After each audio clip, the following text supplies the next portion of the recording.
د کہانی شروعات کیږي د کال 1912 نه چې په کم ټیم کې ټایټانیک ډوبېدو والا و. په هغې کې موږ یو ښځه خاوند وینو چې د ښځې الیزابت نوم وي او هغه خپل خاوند چارلز ته بار بار اوازونه کوي، خو دې کې د جهاز کیپټن هغه په زبردستۍ باندې په لایف بوټ کې کینی، خو دغه ځای کې اچانک کیبل مات شي او هغه کشتۍ سیده د اوبو طرف ته پروزي او الټه شي او ټول خلک په هغه برفیلو اوبو کې ورغورځېږي. الیزابت خو په څه چل باندې ځان بچ کی، نو الیزابت د لرې نه خپل خاوند وویني، خو د دې نه مخکې چې هغه څه وکړي د اوبو نه یو ژوندی لاش الیزابت د ځان طرف ته راکاږي. اوس د ټایټانیک ډوبېدو نه 110 کاله پس ټایټانیک 3 جوړ کی چې هغه په یو نوی سفر باندې وځي، بالکل په هغه لاره باندې چې په کم لاره باندې زوړ ټایټانیک ډوب شوی و او یو سړی په ګاډي کې راشي د خپل پارټنر سره او هغه چې دا غټ جهاز وویني نو ډیر زیات خوشاله شي. دراصل دا دواړه وی یوټیوبران او دې ته رسیل لپاره راغلي وي چې موږ ویډیوز هم جوړ کو چکر مو وخو. هغه نه پس موږ له ټایټانیک 3 جهاز کیپټن روز وینو چې هغه خپل ټیم د برایان انډروز فوجي باره کې خبره کوي چې انډروز به زموږ حفاظت کوي. دلته په دې جهاز کې رزور ټایټانیک ډیر انټیک شیزونه پراته وو، د دې د وجې د دې لپاره سکیورټي مدرولې وه. هغې نه پس موږ یو ځوانه جینۍ وینو چې هغه د بیګ نه بهر راوځي او لږ وخت پس هغه جهاز ته بره راوخیږي چې هغه د یو کیپټن کپړې پټي کې هغه واچوي او په هغه جهاز کې ګرځي او هغه ځای ته لاړه شي چې کوم ځای کې هغه انټیک شیزونه پراته وي. نو هغه یو انټیک بیس لور شي چې هغه یو وایلن وي، نو هغه جینۍ هغه وایلن راواخلي خو هغه ځای کې په زر یو سړی راشي هغه ورته غوسه شي او دا ورته ووایي چې 100 کالو نه دا په هغه ټایټانیک جهاز کې و او دا لږ هم نه دی خراب شوی، د دې د وجې دا ډېر قیمتي دی په دې ټولو شیزونو کې. خو دغه ځای کې یو جولی نومې جینۍ راشي او هغه دا معامله شانت کی. د دې نه پس دغه جینۍ نظر په یو سوني سکې باندې او یو پن باندې پروزي، نو هغه جینۍ ورته وایي چې دا پن زما نیا سره مو او هغه ورته دا وایي چې په هغه ټایټانیک جهاز کې څومره خلک مړه شوي دي او کم قیمتي شیزونه تاسو دلته راوړي دي، نو تاسو له داسې نو پکار ولې چې دا چا دي د هغې سره دفن کول پکارو، کنې دا بیا ستاسو دپاره ښه نه وي. نو هغه سړی چې دا خبره ووري نو هغه له ډېره زیاته غوسه ورشي او هغه جولي ته وایي چې دا څوک ته او دا دومره بکواس څه کوي. خو جولي ته هم پته نه وه چې دا څوک ته، ولې چې په دې جهاز کې دومره خلک کار کوي چې یو بل پیژندل ډېره مشکله ده. خو جولي هغه جینۍ د هغه ځای نه ولیږي، نو کله چې جولي او هغه سړی خبرې کوي دغه جینۍ په پټه باندې هغه د سونې سکه او پن پټ کی او دغه بهري جهاز ښکته حصې ته راشي او هغه هغسې کې کیني او تور جادو شروع کی او هغې نه پس هغه د بیګ نه د زوړ ټایټانیک کیپټن تصویر راوباسي او بل طرف ته موږ هغه یوټیوبران وینو میا او جیکسن چې هغوی د جهاز مختلف حصو ویډیوګانې جوړوي. نو لږ وخت پس هغوی هغه ځای ته راورسي چې کوم ځای کې هغه جینۍ جادو کوي، نو دا دواړه دغه جینۍ وویني، خو هغه چې کله جادو نور هم خطرناک طریقې سره شروع کی نو میا او جیکسن ډیر زیات ویریږي. خو دې کې اچانک یو نینسی نومې جینۍ هغه ځای ته راشي او نینسی اصل کې د دوی فین وي چې د دې لایف سټریم یې وکتو هغه ځای ته راغلل، خو د ډیر شور د وجې دغه جینۍ دیان بټکاو نشي او هغې خپل منتر جاري ساتلی وي. خو لږ وخت پس هغه جهاز ړکېدل شروع شي او د جیکسن کیمره په خپله بنده شي، نو چې جیکسن دا وګوري نو هغه میا ته وایي چې ځان د دې ځای نه وباسل پکار دي زر تر زره. بل خو هغه روز کیپټن هم په کمره کې وي چې لایټ مړ کولو کېږي، نو هغې ته هم داسې لګېدو چې کیدی شي د جهاز کنیکشن خرابېدو والا دی. هغې نه پس نینسی میا او جیکسن مخکې روان یو بل سره خبرې کوي چې دې کې اچانک هیل د دوی مخې ته راشي او جیکسن سره ټکراو شي. نو جیکسن ورته وایي بېوقوفه مخکې ګوره کنه، او نینسی هیل ته ووایي چې ته پیژنې دا څوک دي، د دوی 12 میلیون سبسکرایبر دی په یوټیوب باندې. نو هیل ورته وایي چې بیا خو به دې سره ډېره زیاته پیسه وي او هغه ورسره بحث شروع کی. خو جیکسن په غوسه کې هیل ته وایي چې له دې ځای نه ځه. بل خوا په جهاز کې هغه انجان جینۍ خپل جادو یې جاري ساتلی وي او لږ وخت پس هغه خپل جادو پوره کی او موږ ته دا پته لګي چې د زوړ ټایټانیک جهاز کیپټن چې کوم هغه د دې جینۍ نیکه و او د هغې چې کوم نیکه دی ایډورډ سمیت هغه د دې مخې ته راشي. بل خوا میا او جیکسن ویډیو جوړول نو بره راختلي وي، دې کې هغې د وایلن اواز واوري چې هغه اواز ډېر زیات ښه په دې ولګي او دا دواړه ډانس شروع کی. خو په دې جهاز کې ډېر عجیبه کار شروع شي، د ټول جهاز بجلی اچانک لاړه شي او د یو بوت په شان سړی ولاړ وي او هغه دا وایلن بجاوي او هغې نه پس هغه اواز دومره ډراونه شي چې ټول په غوږونو باندې لاس کېدو ډېر زیات بد لګېدو هغه اواز او میا هم ډېرې چغې راغشي وي په غوږونو یې لاس ایښي وي چې دا اواز بند کا. خو اچانک جیکسن څوک د ځان طرف ته راکاږي او زر هغه اواز هم بند شي. نو میا چا خوا دې خوا وګوري نو هغه ځای کې جیکسن نه وي، هغه ځای کې هیل راشي او د میا د شان کولو کوشش یې کوو. نو میا هغه سره روانه شي خو هغه وایي چې ما نه خپل موبایل هیر شو. هغه چې هغه خپل موبایل راواخلي او ویډیو جوړوي نو هیل هم د هغه ځای نه تللی وي او اچانک هغه بوت سړی بیا د دې مخې ته راشي او هغه وایلن بجاول شروع کی او دا اواز د وجې هغه میا مړه کی او هغه ځای کې سکیورټي والا راشي او هغې ته د میا لاش میلو شي. بل خوا کیپټن پسې هم د ټیم یو ممبر راشي او هغه چې کله کنټرول روم ته راولي نو هغه ځای کې ټول سیسټم خراب وي. نو روز ورته وایي چې دا سیسټم دوباره ریسټارټ کړي. نو زر براین هغه ځای ته ډېر په یاره راشي او هغه روز ځان سره راولي او د میا لاش ورته وښیي. نو روز ورته وایي چې د دې هغه پارټنر څه شو. هغې نه پس هیکټر نومې سړی هغه ځای ته راشي او هغه خپلو کسانو ته وایي چې زر دا جهاز صفا کړي او روز ورته وایي چې ته د دې دا موبایل چک کا چې دې اخري کال چاته ترلاسه کړی دی. بل خو یو انجینیر چې په جهاز کې کم ګډوډي شروع د داغي د ټیکولو کوشش وکاو خو اچانک هغه د چاواز ووري او خوا کې د سره یو کس تیر شي چې هغه ډیر زیات ویریږي او دا غزنه تلو والاوي خو د مخه ته یو ډیر عجیب بوت راشي او هغه په خپل طاقت سره د ډیر بیرحمه سره مړ کی.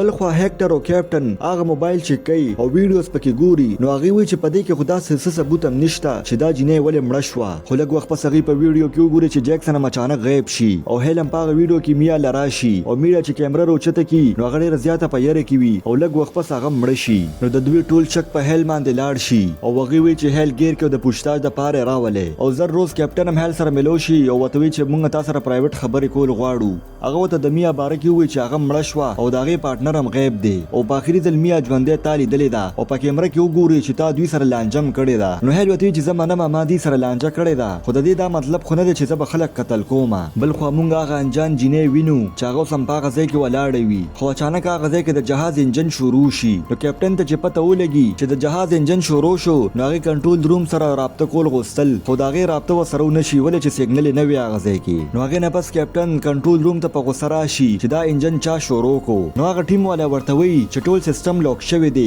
دا جهاز په خپل روان دی. نو روز چې دا خبر ووري هغه ډیره زیاته حیران شي او مونږ وینو چې دا ټایټانیک 3 جهاز هم دا غوړ ټوکرې طرف ته ور روان دی چې کم زوړ جهاز دا غوړ ټوکرې سره ټکراو شوی او ډوب شوی او کیپټن موږ دا معلومول غواړي چې اخر دا جهاز په خپل وسنګ سٹارټ شو. خو په اصل کې مونږ ته د دې باره کې پته لګي چې دا خلکو روحونه دي چې کم تیر ټایټانیک کې ډوب شوی او مړ شوی. هغه نه پس کیپټن روز چې ښکته راشي نو غالته د انجینیر لا شګوري نو هغه خپل ټیم سره درابطې کوشش کوي خو سیګنل نه وي او دا وختي دا سینه پیږي چې په دې جهاز کې روان سدي دومره عقل پکې نشته. نو دا کیپټن براین ته وی چې دا انجن زر تر زر بندول پکار دی ولې چې دا به دومره پرشر برداشت نکي. نو براین چې دا وګوري نو هغه کیپټن روز ته وی چې دا انجن زر ډس کېدو والا دی موږ پکار چې زر تر زر ځان د دې نه وباسو. نو براین روز زر دا غزنه په زور وباسي او چې څنګه هغه دا غزنه روزي نو هغه ځکه یو زبردست دماکه وشي چې هغه سره ټول بحري جهاز جوړ کی. نو چې کوم خلک په حال کې وي او دا حالات وګوري نو ډیر زیات ویریږي. نو کیپټن روز ټول ته وی چې شانت اوسه. بل خو په کنټرول روم کې کریو ممبران هم ډیر زیات پریشان وي چې اخر په دې جهاز کې روان سدي او دا ټیم ممبر چې داغه پارکر نوم وي هغه نورو کسانو سره رابطه کوي خو اخر کار د دې رابطه یو جهاز والا سره وشي. نو کیپټن وته دا وایي چې زر تر زر موږ د ریسکیو د لپاره بوټ سره ولېږي خو دلته هغه د پته چلی چې دې سره کم جوخ جهاز دی هغه 2 غنټو کې برا رسیدل تا.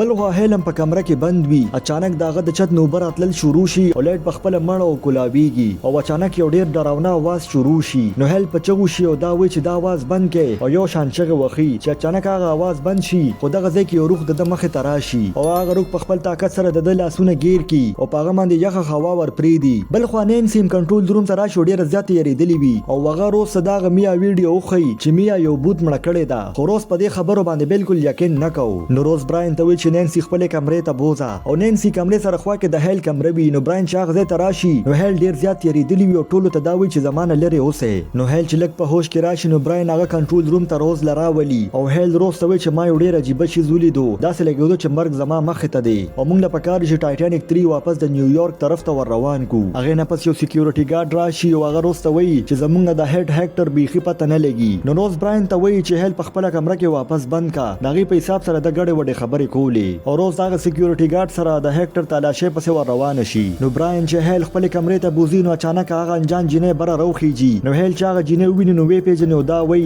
چې ما تخکر دا هر څوم دې کړی دی ولې چې دې ډېر زیات عجیب خبرې کولې. نو هغه جنې وته وی چې ما خو څوک مړ کړی نه دی خو ما ته پته چې په دې جهاز کې سره روان دي او کو زه چاته رښتیا ویم خو خلک رښتیا اورېدو لپاره تیار نه دي او هغه ته دا وی چې دا هر څه د هیل د وجې شروع دي. هغه ته دا وی چې د اوبو د گهرای نه داغه مرده خلکو شیزونه را بار کړی دي د دې د وجې هغه روحونه خپل شیزونه پس راغلي دي او چې چا داغه شیزونه غشتي دي نو هغه به ټول مړ کوي. نو هیل چې دا ووري هغه ډیر زیات ویریږي ورته دا وی چې د دې سهل نشته. نو هغه انجان جنې وته وی چې اوس ډیر لیټ ته هر څه شوی دي. هغه نه پس براین هغه جنې بوزي او کمره کې بند کی هغه ته هم دا یو خبره کوي چې ټول به مړ کېږي یو بم نه بچ کېږي. خو اچانک دا کمرې دروازه بند او کولاوي دا او هغه ځکه دا غزو ټایټانیک کیپټن ایډورډ سمیت راشي. نو براین چې دا وګور هغه پټه شروع کی خو ګولې روتم بیګم دا سکیورټي ګارد په ولګي او اوس په ټول جهاز کې بجلی لاړ شي. بل خو روز خپل ټیم ولا ته وی چې خپل فلیش لایټ کولو کې او هغه دا وی چې زر تر زر دا سیستم ټیکولو کوشش وکړي. بل خو د سمیت هغه روح هم لګ ډیر طاقت خپل وسایل ورکی. نو براین چې دا وګور هغه ډیر زیات ویریږي خو هغه جنې زر براین به هوش کی او دای کمرې نه بهر روزي. بل واهلم خپل کمرې ته راشي او هغه ځا فیصله وکړه چې کم شیزونه ما د سمندر نه راوستي دي هغه بوزه واپس سمندر ته ورختا کومه او هغه چې د باتروم طرف ته ورشي خو هغه ته د میا روح روح وویني هغه نه پس هغه جنې کنټرول روم ته راشي او په خپل طاقت سره پارکر بل طرف ته ورخطا کی او چې څنګه ول روز ګوت یوسي هغه په خپل طاقت سره خو خطا کی او د کنټرول طرف ته ودرېږي او هغه جهاز یو غټي وړو ټوکرې طرف ته ور روان کی نو روز ډېر زیات چغې په شروع کې ورته دا وایي چې دا سه مکه مونږ ټول به مړ شو او کوته دا وکړو ته به څه حاصل شي پدې کې او کوته را جهاز ټکراوم کې دغه وور سره نو ته خو به مړ شي نو هغه جان جنې ته په خندا شو دا ورته وایي چې زه دې مړ شمه او هغه جهاز ډېر تیزی سره مخکې روان و د یو غټي وړو ټکرې سره ټکراو شي او روز هم بهرنۍ دنیا سره رابطه کوله خو د هغې رابطه نه کېده هغه ځای کې هیل راشو کیپټن ته وایي چې ما ته پته چې سره روان دي هغه وایي چې ما د سمندر نه کم شیزونه راغشتي دا به زه واپس سمندر ته ورولم نو روز هیل باندې ډېره زیاته غوسه شو دا ورته وایي چې دا فالتو خبرې پرېږده او د مسافرو مدد وکړه او اوس هغه ټایټنیک 3 جهاز هم ډوبېدو والا و بل خوا د میا روح راشي او د براین په تمانچه باندې هم براین مړ کی او اوس هغه جهاز نیم ډوب شي او خلک اخوا دې خوا منډې وي او ډېر زیات یېرېدلي وي او هغه جهاز کې وبم راتلل شروع شي او هیلم ډېر بهادرۍ سره ټولو مسافرو مدد کوي په لایف بوټ کې کېني چې دې کې اچانک هغه کیبل وشلېږي د تیر ټایټانیک په شان او ټول مسافر سره د کشتۍ ښکته پروزي خو کیپټن اوس هم په هغه جهاز کې وي او هغه جهاز ډوب شي هغې نه پس مونږ هیل وینو چې هغه په یو کشتۍ کې و ډېر زیات رپي اچانک هغه اواز واوري چې دا اواز د بل چا نه بلکې د کیپټن روز وي او هغه زر د روز مدد وکړي او کشتۍ ته راوخېجي او په خندا سره دا وایي چې ما د دې مردو شیزونه راغشتي وو او هغې زه پرېښودم او نور ټول یې مړه کړل نو روز هم سره خبرې کوي چې اچانک هیل چوپ شي نو روز چې وګورو نو هیل مړ شوی وي خو لږ وخت پس هغه په بوت کې بدل شي او هغه په روز باندې حمله وکړي او دې سره دا کهاني ختم شي کو تاسو دا کهاني خوښ شوی نو دا ویډیو در سره لایک کړئ او چینل در سره سبسکرایب کړئ